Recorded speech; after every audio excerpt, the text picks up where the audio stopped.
আসসালামু আলাইকুম। আমি Hanif Faisal. AICTE special CQ solve ক্লাসে তোমাকে স্বাগতম। আজকে আমরা কথা বলব রাজশাহী বোর্ড ২০১৯ সালের চ্যাপ্টার 4 হতে যে সিকিউ কোয়েশ্চেনটা আসছিল তার পূর্ণাঙ্গ সমাধান নিয়ে। আমরা চ্যাপ্টার 4 এবং চ্যাপ্টার 5 এর সিকিউ সলভ দিব প্র্যাকটিক্যালি, যেন তুমি সহজেই বুঝতে পারো আসলে এটা সঠিক নাকি ব্যাটিক।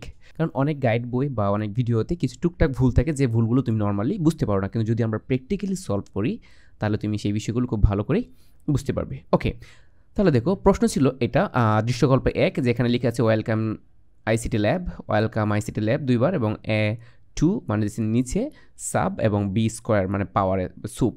এবং আরেকটা কোয়েশন আছে, দেখো এটা হলো আমাদের উদ্দীপক, যে এটা আরেকটা টেবিল দেওয়া আছে এখানে। দেখো এই টেবিলটা কিন্তু নর্মাল টেবিল সাইজের না, মানে এটা কি একটু বড়, এবং বুক লেখাটা কি নিচে। দেখো বি কেয়ারফুল, বুক লেখাটা কিন্তু নিচে।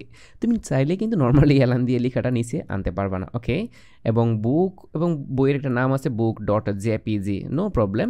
জেপিজি লেখাটা বইয়ের নিচে নর্মালি এভাবে থাকতে পারে। নর্মালি কোনো একটা ছবির নিচে এভাবে বুক ডট জেপিজি থাকে না, সো আমরা এটা দিব না, আমরা চেষ্টা করবো না দেওয়ার জন্যে। ওকে, দেখো প্রশ্ন হলো ওয়েবসাইট কি। ওয়েবসাইট কি বলতো, আমরা এই বিষয়টা কিছুক্ষণ আগেও সলভ করেছিলাম। একই ডোমেনের অধীনে একাধিক ওয়েব পেজের সমষ্টি হলে কি ওয়েবসাইট।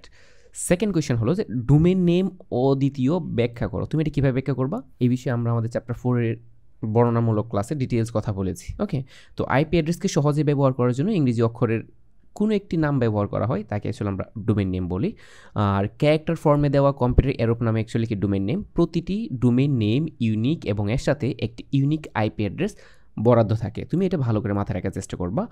আর একটি ডোমেন নেম সার্ভারে রেজিস্ট্রেশন করলে তা সারা বিশ্বে কি অদ্বিতীয় নামে চিহ্নিত হয়। ওকে, এবং তুমি এটা বলে দিতে পারো, এবং একটি নির্দিষ্ট সময় পর্যন্ত এই অ্যাড্রেসটি কি আর অন্য কেউ ব্যবহার করতে পারে না, তাই ডোমেন নেম কি অদ্বিতীয়। ওকে, আর ডোমেন নেম কারা প্রোভাইড করে, ড্যান্সের জন্য অনেক বেশি গুরুত্বপূর্ণ। ওকে, আমরা আমাদের প্র্যাকটিক্যাল পার্টের কোয়েশ্চেনটা দেখার চেষ্টা করি, রাইট। যে দৃশ্যকল্প 1-এর প্রথম লাইন সবচেয়ে বড়, দ্বিতীয় লাইন সবচেয়ে ছোট হেডিং। দেখো তারা কিন্তু বলে দিয়েছে এটা সবচেয়ে বড় হেডিং মানে H1, দ্বিতীয় লাইন সবচেয়ে ছোট হেডিং মানে হলো এটা সবচেয়ে ছোট হেডিং দ্যাটস মিন হলো H6, এবং তৃতীয় লাইন প্যারাগ্রাফ দিয়ে HTML কোড লিখো। মানে তোমাকে সব খাবার মুখে তুলে দিয়েছে, তারপর তোমাকে HTML কোড লিখতে বলছে। সো আমরা এটা HTML কোড করবো। সো HTML কোড করার জন্য আমাদের প্রথমে কি লিখতে হয়, আমরা নোটপ্যাডে চলে যাচ্ছি। আমরা লিখলাম যে নোটপ্যাড, কম্পিউটারে নোটপ্যাড প্লাস প্লাস আমার এখানে আছে, সো আমি নোটপ্যাড প্লাস প্লাস ওপেন করলাম। ওপেন করার পর আমি একটা নিউ ট্যাব নেই। ওকে, এবং এটা আউটপুট আমরা পরে দেখাচ্ছি। এখন দেখো তারা কি বলছে, আমি এটাকে এই পাশে রাখি।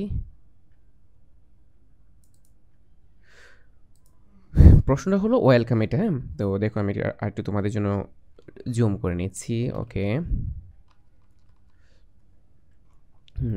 প্রথমত আমাদের কি লিখতে হয়, প্রথমত আমরা লিখবো হলো যে HTML।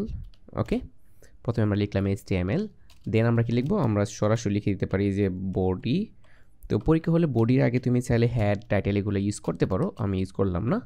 আর আমি বেসিকটা লিখে নিচ্ছি বলতে আমি বডি ক্লোজ করব, HTML ক্লোজ করে দিচ্ছি, বডি ক্লোজ এবং কি HTML ক্লোজ।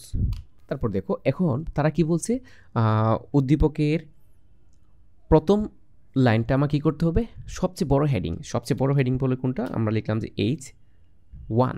আমরা জানি H1 সবচেয়ে বড়, এখানে লিখতে হবে কি ওয়েলকাম আইসিটি ল্যাব। সো আমরা লিখলাম যে ওয়েলকাম, সবগুলো ক্যাপিটাল, মানে তোমাকে ইউজ করতে হবে ক্যাপিটালে। প্রশ্নে যেভাবে উল্লেখ থাকবে তুমি সবসময় একইভাবে লেখার চেষ্টা করবে, welcome ICT lab, welcome ICT lab. Okay, তারপর আমার H1 ক্লোজ হচ্ছে।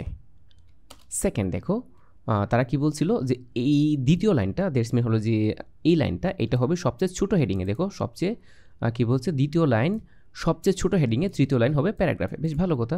আমরা সবচেয়ে ছোটো কীভাবে লিখবো, দেখো সবচেয়ে ছোটো হলে কি আমরা জানি H6 হলো সেই আন্ডা বাচ্চা, যে হয় কি সবচেয়ে ছোট। তারপর তুমি আবার লিখবা যে ওয়েলকাম, বেশ ভালো, ওয়েলকাম আইসিটি, তারপর কি ল্যাব। তারপর আমরা কি করব, H6 ক্লোজ করে দিলাম। তার পরবর্তী লাইনে তারা বলেছিল যে A2 B স্কোয়ার, এটাকে তোমাকে প্যারাগ্রাফ ট্যাগের ভেতর লিখতে হবে। বেশ ভালো কথা, আমরা প্যারাগ্রাফ নিলাম, একটা P নেওয়ার পরে আমরা লিখব A। সো এটা তো আমাদের কি করতে হবে, ক্যাপিটালে, রাইট। A এবং কি এটা দেখো সাব নিচে থাকলে আমরা জানি সাবস্ক্রিপ্ট, অর্থাৎ SUB লিখবো। আমরা 2 দিব এবং আমরা সাব ক্লোজ করে দিচ্ছি। ওকে, তারপর কি আছে দেখো বি স্কোয়ার, তার বি বি এর পাওয়ার, তার মানে তোমাকে লিখতে হবে সুপ, তারপর লিখবো 2, তারপরে তুমি সুপ ক্লোজ করে দিবা, রাইট? সুপ ক্লোজ করে দিবা এবং তোমার প্যারাগ্রাফ যে ট্যাগটা ছিল প্যারাগ্রাফ ট্যাগটাকে ক্লোজ করে দিতে হবে। তাদের কথা অনুযায়ী আমাদের কোডটা দাঁড়াচ্ছে এমন, রাইট? দেখো তুমি ভালো করে দেখো কোডটা কেমন দাঁড়াচ্ছে। কোডটা হলো যেমন, যে দেখছো HTML বোর্ডে যে H1 সবচেয়ে বড়, তারপরে H6 সবচেয়ে ছোট, এই সেম লেখাটা থাকলো। তারপরে দেখো প্যারাগ্রাফ ট্যাগের ভেতরে A2 সাব, তারপর বি সুপ, এটা। এখন এটা আমরা সেভ করে নিচ্ছি। আমরা সেভ করে নিচ্ছি হলো ডেস্কটপে কী নামে, 19 নামে, রাইট? 19 নামে সেভ করে রাখলাম। HTML ফাইল সিলেক্ট করে নিলাম। দেখো HTML ফাইল সিলেক্ট করার সাথে সাথে সে তার চেহারা চেঞ্জ করে ফেলছে। এখন দেখো, হ্যাঁ, চেহারা চেঞ্জ হয়ে গেল। এখন আমরা এটাকে রান করার চেষ্টা করি। ওকে, এখন তুমি স্পষ্টত দেখতে পারতেছো যে তোমার প্রশ্নে যে উল্লেখ করা ছিল ওয়েলকাম সবচেয়ে বড় হেডিংয়ে থাকবে, নিচেটা সবচেয়ে ছোটো হেডিংয়ে থাকবে এবং পরেরটা কি প্যারাগ্রাফ ট্যাগে থাকবে। এই ছিল গ নাম্বার প্রশ্নের প্র্যাকটিক্যাল সহ সলভ। ওকে, তার পরবর্তী কোয়েশ্চেন দেখো। পরবর্তী কোয়েশ্চেন কী ছিল? পরবর্তী কোয়েশ্চেন ছিল এই যে একটা টেবিল। দেখো পরবর্তী কোয়েশ্চেন আমরা ভালো করে দেখার চেষ্টা করি। দৃশ্যকল্প 2 এর টেবিল তৈরি HTML কোড লিখো, যেখানে বুকে ক্লিক করলে book.com ওয়েবসাইটটি চালু হবে। মানে এখানে যদি আমি ক্লিক করি, যেখানে এইখানে বেশ মেন করলে এইখানে এই বুকে ক্লিক করলে একটা ওয়েবসাইট লিঙ্ক যাবে, বেশ ভালো কথা। এবং নর্মালি যে ইমেজ আছে ইমেজে থাকবে, নিচে একটা জাস্ট নাম লেখা, আসলে নামটা এটা নাম না, এটা হতে পারে, আমরা অল্টার দেওয়ার চেষ্টা করব। ওকে, এখন এটা যদি আমি করি, আমি দেখো দুইটাকে আমি পাশাপাশি লিখবো নাকি আলাদাভাবে লিখবো? আচ্ছা, প্রথমটা তো তোমার সলভ শেষ। আমি নিচে আবার HTML না লিখে আমাকে এটার ভেতরে আমি আবার লেখার চেষ্টা করি। ওকে, তাহলে তুমি ভালো করে বুঝবা। দুটোকে আমি একসাথে করার চেষ্টা করতেছি, রাইট? তুমি তো এটা করবে না, তুমি কী করবে? HTML বডি নতুন করে আবার লিখবা। ওকে, তারপর দেখো প্রথম কাজটাকে, এটা টেবিলে কয়টা সারি আছে দেখো তো। স্পষ্টত এখানে সারি হলো কয়টা? একটা, এবং কলাম কয়টা? 2টা। বি কেয়ারফুল, টেবিলের কিন্তু এটার সাইজ কিন্তু নর্মাল সাইজ না। তুমি ভালো করে দেখতে পাচ্ছ নর্মালি টেবিলের কলামগুলোর হাইট একটু বেশি। সো টেবিল যেহেতু, তো টেবিলের জন্য আমরা কি লিখবো? Table, right? বর্ডার কত দিব আমরা? বর্ডার দিব 1। বি কেয়ারফুল, আমি কিন্তু আগের কোডটা ডিলিট করি নাই। কেন? তুমি দুটো একজন একসাথে দেখতে পারো না, তারপর যদি তোমরা গুলিয়ে ফেলো। সো আমি আগেরটাকে সরিয়ে ফেলি। যদি সামহাও কি ভুলবশত এই মিস্টেকটা করেই ফেলে, তাহলে তো ঝামেলা, বলবে স্যার কী পড়িয়েছিল। ওকে, আমি এটা করলাম না, আমি এটা ডিলিট করে দিলাম। ওকে, টেবিল বর্ডার দিবা 1, দেওয়ার পরে দেখো টেবিলে কয়টা সারি আছে? টেবিলের সারি হলো একটা। তুমি সেম কাজটা করবা, টেবিলের সারির জন্য তুমি লিখবা TR, এবং তোমার এখানে কলাম কয়টা? কলাম হলো 2টা। সো আমি নিলাম কি TD, প্রথম TD, তারপর আমি কি করলাম? TD ক্লোজ করে দিচ্ছি। আমি প্র্যাকটিক্যালি পরে তোমাকে দেখাচ্ছি। তারপরে তোমার আবার লিখতে হবে কি? TD, তারপরে আমি আবার কি করব? TD ক্লোজ করব। নর্মালি শেপটা কিন্তু এমন হওয়ার কথা ছিল, এবং আমার শাড়িটা কী হবে? আমার শাড়িটা ক্লোজ হবে, রাইট? এবং আমার শাড়িটা ক্লোজ হলো। নর্মালি এটাই মিন করা হচ্ছে। এখন আমরা জাস্ট ডেটাগুলো এন্ট্রি দিব। এখানে বুক লেখাটা থাকবে, এবং কাহিনী বলে দিয়েছে কি বুকে ক্লিক করলে একটা লিঙ্কে কাজ করবে। দেখো এখানে লেখা আছে বুকে ক্লিক করলে কি book.com ওয়েবসাইটে চালু হবে। বেশ ভালো কথা। তাহলে আমার নর্মালি এখানে লেখার কথা ছিল কি বুক, আমার লেখার কথা ছিল, কিন্তু এখানে একটা লিঙ্ক সেট করতে হবে। সো লিঙ্কের জন্য আমাদের কী করতে হয়? অ্যাঙ্কর ট্যাগ A, তারপর HREF মানে হাইপার লিঙ্ক রেফারেন্স, তারপর ডাবল কোটেশনের ভেতরে তুমি এখানে যে লিঙ্কটা দেওয়া আছে, কি লিঙ্ক দেওয়া আছে দেখো? book.com। সো তুমি কী করবো? www.book.com এতটুকু লিখে দিবা, দ্যাটস এনাফ। এতটুকু লেখার পরে তুমি অ্যাঙ্কর ট্যাগটা লিখবা। লেখার পরে তোমার অ্যাঙ্কর ট্যাগটা তো ক্লোজ করতে হবে, অ্যাঙ্কর ট্যাগ ক্লোজ করে দিবা। তোমার প্রথম কলামের যে ডেটাটা, এটা কিন্তু এন্ট্রি হয়ে গেল, রাইট? এখন দেখো যে এন্ট্রি হয়ে গেল। তারপর দেখো ইমেজ নিতে বলছে, এবং ইমেজের একটা নাম দেওয়া আছে অলরেডি। সো ইমেজ, আমরা নর্মালি ইমেজে এখানের জন্য তুমি যে ইমেজটা লেখা থাকবে এখানে তাই বলবা। ইমেজ তো নর্মালি দেওয়া যায় না, আমরা জানি ইমেজের জন্য কি IMG ইউজ করতে হয়। সো ভাই ইমেজ তো সরাসরি দেওয়া যায় না, ইমেজ কি ট্যাগের মাধ্যমে দিতে হয়, এবং অ্যাট্রিবিউটস আমরা লিখলাম SRC। ইমেজের কমন বা বাধ্যমূলক অ্যাট্রিবিউট হলো সোর্স, SRC মিন সোর্স। তারপর কি লেখা আছে? book.jpg, তুমি লিখবা book.jpg, দ্যাটস এনাফ। এবং তুমি যে কাজটা করবা, যেহেতু বইয়ের নিচে book.jpg লেখা, সো তুমি চাইলে এটা অল্টার হিসেবে লিখে দিতে পারো, যে অল্টার যদি কখনও কারোর নেটে সমস্যা হয় তাহলে আমরা তাকে দেখাবো যে book.jpg।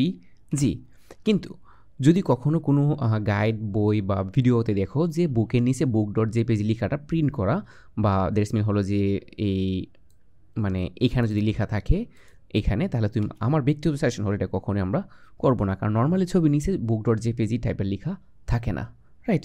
সো আমরা তাই দিচ্ছি না। ওকে, এখন ধরো আমি এটা সেভ করলাম। সেভ করার পর যদি আমি এখন এটা রিফ্রেশ দিই, তুমি দেখো ভালো করে বুঝতে পারবো। রিফ্রেশ দিলাম, দেওয়ার পর কিন্তু শেপটা এমন হয়ে গেছে। দেখো শেপটা কেমন হলো, book.jpg। book.jpg কেন এমন দেখাচ্ছে? কারণ বইয়ের ওয়ালটা কাজ করা শুরু করে দিয়েছে, রাইট? ওকে, এখন প্রশ্ন যে কেন এমন হলো? দেখো তো টেবিলে কি হাইট উইডথ কি সেম রইলো? এটা কিন্তু হয় নাই। আমরা পূর্ববর্তী ভিডিওতে কিন্তু এই বিষয়ে কথা বলেছিলাম। দেখো টেবিলে কিন্তু প্রশ্নে যে উল্লেখ করা ছিল, দেখো তুমি ভালো করে দেখো প্রশ্নটা কি, টেবিলের এই যে দেখছো টেবিলের হাইট কত বড়, দেখছো টেবিলের হাইট কত বড় এবং বুক লিখাটা কি নিচে। সো টেবিলে কিন্তু সাইজ নর্মাল সাইজে না। অনেক বইয়ে দেখবা যে তারা হাইট অ্যাট্রিবিউটটাকে ইউজ করে নাই, এলাইন ভিএলাইন ইউজ করে ফেলেছে, বাট হাইট শব্দটা ইউজ করে না। সো তাহলে কিন্তু আমাদের হবে না। আমাদের যে কাজটা করতে হবে, আমরা এই সারির হাইটটাকে বাড়িয়ে দিব। আমরা হাইট লিখব, তুমি এটা ইচ্ছা মতো ইউজ করো, অসুবিধা নাই। সরি, তুমি ইচ্ছা মতো একটা হাইট দিয়ে দাও, কোনো প্রবলেম নাই, বাট তোমাকে হাইট ইউজ করতে হবে। ধরো আমি হাইট 100 পিক্সেল দিয়ে দিলাম। দেওয়ার পরে আমি যদি এটাকে রিফ্রেশ দিই, দেখো এখন কিন্তু সেই শেপটা নিয়ে নিয়েছে। কিন্তু দেখো মজার বিষয় হলো ইমেজটা দেখা যাচ্ছে না। কেন? কারণটা হলো আমাদের এখানে কোনো ছবি নাই এই সেম নামে, দ্যাটস ওয়াই সে হয় নাই। কীভাবে ছবি দেখাইতে হয় এই বিষয়ে আমাদের ডিটেলস কথা বলা আছে আমাদের অধ্যায়ভিত্তিক লেকচারে। এখন দেখো বুক লেখাটা কী করতে হবে, নিচে আনতে হবে। বুক লেখাটা যদি নিচে আনতে চাও তাহলে এখানে মনে রাখতে হবে এই টিডির ভেতরে তোমাকে অ্যালাইন ইউজ করতে হবে, মানে ভি অ্যালাইন। তুমি যদি ভি অ্যালাইন বটম দাও, দেখো ভি অ্যালাইন তুমি দিলা কি, ধরো যে বটম, যেহেতু লেখাটা বটমের লেভেলে আছে বটম। এখন দেখো লেখাটা কী শেপে দাঁড়ায়, আমি তোমাকে প্রত্যেকটা পার্ট বাই পার্ট দেখানোর চেষ্টা করতেছি। দেখো লেখাটা কিন্তু অলরেডি বটমে চলে গিয়েছে, রাইট? ইমেজে আমাদের কোনো কিছু করার দরকার নেই, কারণ ইমেজটা থাকলে সুন্দর মতো সেন্টার পজিশনে লোকেট হতো। ওকে, বুক লেখার কিন্তু অটোমেটিক নিচে চলে আসছে, রাইট? আমি আশা করি তুমি এই বিষয়ে যথেষ্ট ক্লিয়ার যে কীভাবে তোমাকে লিখতে হবে, রাইট? এখন তুমি অ্যালাইন বটম দিলা, বটমে চলে গেলো। তুমি তারপরে লেখার যেহেতু প্রশ্নের মধ্যে উল্লেখ করা আছে, দেখো কীভাবে প্রশ্নের মধ্যে উল্লেখ করা আছে লেখাটা নর্মালি বটম এবং কি এই অ্যালাইন বরাবর কি সে সেন্টার পজিশন অবস্থান করছে। তা তুমি এখানে কি করবা, এখানে এটা লিখে দিবা যে এটা অ্যালাইন সেন্টার, ঠিক আছে? তুমি যদি এটা অ্যালাইন সেন্টার দিয়ে দাও তাহলে দেখো কি দেখাচ্ছে। এখন আমরা যদি এখানে রিফ্রেশ দিই, সে এই যে এই সেম কন্ডিশনে দেখাচ্ছে, রাইট? তুমি চেষ্টা করবে এই সেমভাবে লেখার জন্য। কীভাবে লিখবা আমি আবার দেখাচ্ছি কোডটা। দেখো এই যে কোডটা হলো এটা, এই যে আমি একটু মিনিমাইজ করে দেখাচ্ছি। দেখো টেবিল বর্ডার 1, টেবিলে একটা হাইট দিতে হবে, নতুবা টেবিলের সেলগুলোতে বড় হবে না। তারপরে যেহেতু বুক লিখাটা সমান নিচে, সো আমরা টিডি ভি অ্যালাইন বটম দিলাম এবং অ্যালাইন কি সেন্টার দিলাম, বটমে সেন্টার মাঝখানে থাকবে। তারপরে আমরা এখানে যদি লিঙ্ক সেট আপ করা ছিল, সো আমরা কী করলাম, লিঙ্কের জন্য অ্যাঙ্কর ট্যাগটা সেট আপ করলাম এবং বুক লেখাটা লিখে দিলাম যেন বুকে ক্লিক করলে ওই লিঙ্কে যেতে পারে। তারপর কি একটা ইমেজ দেওয়া ছিল এবং ইমেজেটা ওয়ালটার নেম ছিল book.jpg, সো এটা আমরা লিখে দিলাম। দেখো সোর্স book.jpg, টিডি ক্লোজ, রো ক্লোজ। ক্লিয়ার? আমি আশা করি রাজশাহী বোর্ড 2019 সালের প্রশ্ন নিয়ে তোমার আর কোথাও কোনো সমস্যা নেই। এই ছিল রাজশাহী বোর্ড 2019 সালের বোর্ড পরীক্ষার সিকিউ সলভ। সো দেখা হচ্ছে নেক্সট কোনো সলভ ক্লাসে। সে পর্যন্ত ভালো থাকো, সুস্থ থাকো, আল্লাহ হাফেজ।